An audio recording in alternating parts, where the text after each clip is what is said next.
Kung natatandaan nyo, nakaraan nakabili ako dito ng sandals dito sa TikTok. At ito nga, binubuksan ko siya ngayon. So, naka-sealed pa yan.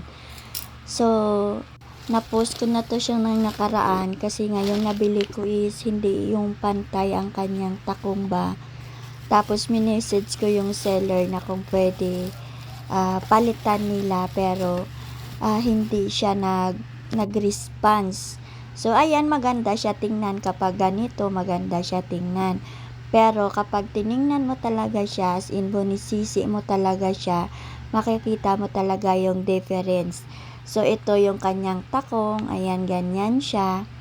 Tapos, ang naanuhan ko lang kasi dito, yung takong niya is hindi siya pantay.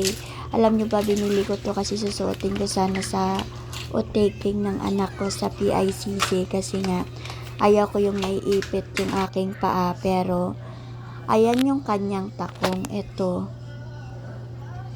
Tapos minessage ko yung seller na hindi pantay. Malalaman mo talaga kahit pagtayo mo pero hindi sila nag-response. So yung ginawa ko, dinilit ko na lang yung basket nila dito para hindi na rin makabili yung iba at baka makamaya makapunta sa kanila, reject, tapos hindi naman din nila asikasuhin. Kaya yung ginawa ko, dinilit ko na lang yung basket.